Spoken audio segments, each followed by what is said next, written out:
Pada kesempatan kali ini kita akan menghitung uji homogenitas.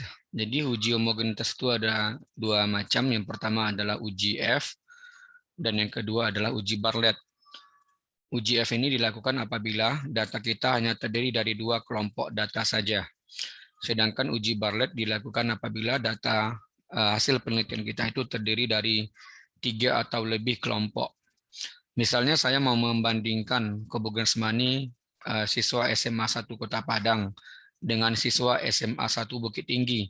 Maka di situ hanya ada dua data Kebugaran Semani, yaitu di SMA 1 Padang dan SMA 1 Bukit Tinggi. Maka itu untuk menguji homogenitasnya kita gunakan uji F.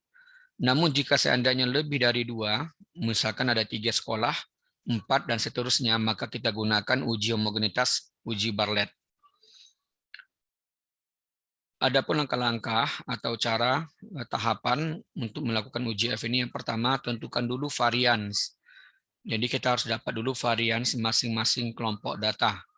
Karena kita ada dua kelompok, maka akan ada dua varians. Langkah yang kedua, masukkan ke rumus. Rumus uji F ini adalah F sama dengan varians besar dibagi varian kecil. Jadi varian besar dibagi varian kecil. Dan langkah yang ketiga, kita membandingkan F hitung. Setelah kita hitung varian besar dibagi varian kecil, maka itu disebut dengan F hitung dibandingkan dengan F tabel. Cukup 3 langkah ini saja yang perlu kita lakukan. Kita masuk kepada tahapan selanjutnya. Di sini ada dua kelompok data. Jadi ada dua data. Di sini tabel yang kami tampilkan ini ada 3 kolom. Kolom pertama itu nomor, kolom kedua sirkuit. Jadi isinya adalah peningkatan kondisi fisik.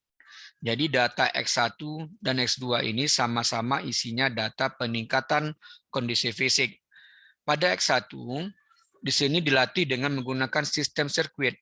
Sedangkan pada X2 ini dilatih dengan sistem set. Ketika dilatih dengan sistem sirkuit, maka sampel yang pertama, yang nomor 1 ini, mengalami peningkatan. Orang pertama ini mengalami peningkatan kondisi fisiknya sebesar 5 poin. Ya, dengan latihan sirkuit peningkatan kondisi fisiknya 5. Ya, kemudian ketika dilatih menggunakan set, orang pertama ini hasilnya lebih baik, meningkat menjadi 6. Dan seterusnya ke bawah seperti itu. Ya. Jadi intinya di sini ada dua kelompok data, data peningkatan kondisi fisik menggunakan latihan sirkuit dan data peningkatan kondisi fisik dengan latihan set. Oke, sesuai dengan langkah yang telah kami jelaskan tadi, maka langkah pertama kita menghitung dulu varians. Bagaimana cara menghitung variansnya? Maka tentukan varian masing-masing kelompok data. Jadi di sini kita hitung variansnya, ini rumus varian. Kami tidak jelaskan lagi bagaimana cara menghitung rumus ini, namun tahapannya akan kami perlihatkan bagaimana tahapan menghitung masing-masing varian. Oke, ini data tadi. S2 ini isinya, ini S1 dulu ya, kita hitung dulu. Maka kita pisahkan, kalau tadi datanya ini kita ada dua, sirkuit dan set, untuk menghitung yang pertama, maka kita pisahkan. Yang pertama ini kita hitung dulu varians, data sirkuit saja dulu. Data set kita tinggalkan. Jadi di sini kita butuh varians data sirkuit. Untuk menghitung varian data sirkuit kita gunakan rumus varians data tunggal, karena data tunggal. Di sini bisa kita lihat bahwasanya N-nya adalah 10. N-nya 10, ini dia 10. Saya ganti warnanya. N-nya 10. Ini dia 10. Di sini 10. Kemudian sigma S kuadratnya 549. Ini dia. Dan sigma S kuadrat dalam kurung adalah 73. 73. Di sini kita pindahkan. N10 dikali 10 kurang 1 karena N-nya 10. Oke, kita lanjutkan. Maka kita sederhanakan 549 dikali 10 dapatnya 5.490. 73 kuadrat dapatnya 5329 dibagi 10 kurang 1, 9. Maka 10 dalam kurung ada angka 9. Berikutnya, 161 ini dari mana datangnya? 161 itu muncul dari 5490 dikurang 5490 dikurang dengan 5329. Hasilnya 161. Ini 10 masih kita kalikan dengan 9. Berikutnya 161 dibagi 90. 10 kali 9 sama dengan 90. Maka dapat varian sirkuit adalah 1,79. Maka varian sirkuit selesai. Berikutnya kita hitung lagi varian data set. Kalau sirkuit sudah selesai, berikutnya kita hitung yang set. Ini yang kedua, yang X2, yang set. Ini hasilnya. Ya, ini perlu kami ulangi kembali bahwasanya ini tadi ya, data sirkuit ini isinya adalah peningkatan kondisi fisik. Di sini 5 kuadrat dapatnya 25, 6 kuadrat dapatnya 36. Supaya nggak bingung dari mana cara mengisi kolom yang ketiga ini. Oke, sekarang kita lanjutkan untuk data yang sistem set. Sirkuit sudah selesai. Sistem set sama juga caranya. Kita ambil data set tadi di sini 6 kali 6 dapatnya 36, 5 dikali 5 sama dengan 25, terus ke bawah seperti itu. Seterusnya ke bawah ya. Berikutnya kita hitung varian data sistem set ini. Di sini N-nya 10, 373. Ya, 373 ini berasal dari sini. Kemudian sigma XI-nya 59. Kita pindahkan ke sini. Dibagi 10 dikali 10 kurang 1. 3730 ini berasal dari pengalian 373 dikali 10, sedangkan 3481 ini berasal dari 59 kuadrat. Oke, kita sederhanakan lagi. 249 ini berasal dari pengurangan data ini, dapatnya 249 dibagi 10 dikali 9, dibagi 10 kali 9. Berikutnya 249, 10 kita sederhanakan dulu yang di bawah. 10 kali 9 dapatnya 90. Ini dia hasilnya 90 ke sini. Ini tetap sama dengan yang di atas. Selanjutnya 249 dibagi 90 dapatnya 2,77. Maka selesai kita hitung varian data set dan juga data sirkuit. Kita lihat lagi ke rumus. Karena kita sudah dapatkan data varian masing-masing data, maka kita masukkan kepada rumus UGF tadi, yaitu varian besar dibagi varian kecil.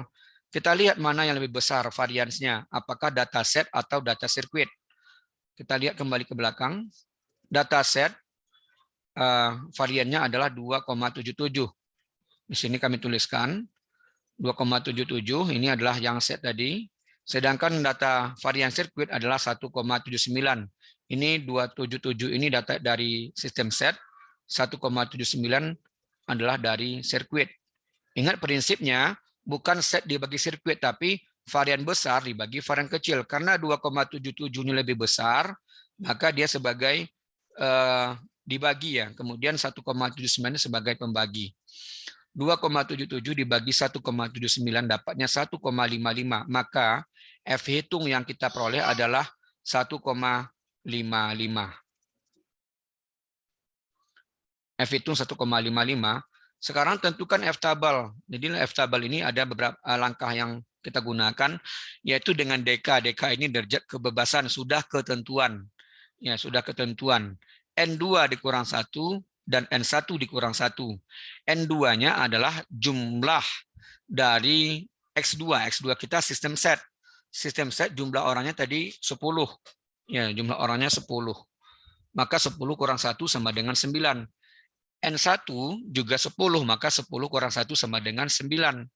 Kalau seandainya kita membandingkan dua sekolah, sekolah pertama jumlah siswanya 100, maka N1 kurang 100. Sekolah kedua jumlahnya 90, maka 90 kurang 1. Jadi caranya seperti itu. Ya, jadi nggak mesti sama antara N2 dengan N1. Ada kalanya N-nya sama jumlahnya, ada kalanya N-nya berbeda jumlahnya. Hari ini kebetulan N-nya sama-sama 10. Maka sama-sama 10 kurang 1 dan 10 kurang 1. Dapatnya 9. Oke, kita sudah dapat langkahnya. Selanjutnya kita tentukan F tabel. Ini dia fungsi 9 tadi ya. N1 dikurang 1, N2 dikurang 1. Untuk data pertama, N2 dikurang 1, maka kita lihat di sini. Ya, di sini, ini saya perbesar lagi tintanya supaya lebih Kita lihat, ini dia. Maka untuk N2 dikurang 1, 9. Di sini kita lihat. Ya, di sini. Saya hapus dulu, ini terlalu besar tampilannya juga. Oke, di sini ada F2, V2. Artinya ini N2-nya. N2 kurang 1 sama dengan 9. Ini ya warna merah, 9-nya. Sedangkan N1-nya di sini. Ya, ini ada V1. Maka juga kita berhenti pada angka 9. 9 di V1, 9 di V2, ketemunya adalah di 3,18 di sini. 3,18. Oke ya, kita dapat F tabel, yaitu 3,18. Kalau seandainya N2 kita jumlahnya 20, maaf, jumlahnya misalkan 14, maka 14 dikurang 1, 13, maka di sini jadinya. Ya, kita harus sesuaikan. Jadi di sini kita dapat F tabel kita 3,18. Sekarang kita akan membandingkan antara F hitung dengan F tabel. F tabelnya 3,18. Tadi sudah kita peroleh ya di sini. F tabelnya 3,18. F tabelnya, F hitungnya 1,55.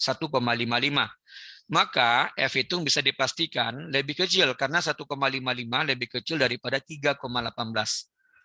Karena F hitung lebih kecil daripada F tabel, maka H0 atau homogen, ini artinya H0 homogen diterima. Maka H0 diterima. Ya. HA tidak homogen jika F hitung. Jadi homogen apabila F hitung kecil daripada F tabel. Kalau F hitungnya lebih kecil daripada F tabel, ini jika F hitung lebih kecil daripada F tabel, maka datanya homogen. Jika F hitung lebih besar daripada F tabel, maka datanya tidak homogen. Ya, jadi di sini kesimpulannya data kita homogen karena F hitung 1,55 lebih kecil daripada 3,18. Maka data dalam penelitian ini adalah homogen. Oke, selesai kita menghitung kesimpulannya homogen ya. Selesai kita menghitung uji F, uji homogenitas untuk dua kelompok sampel.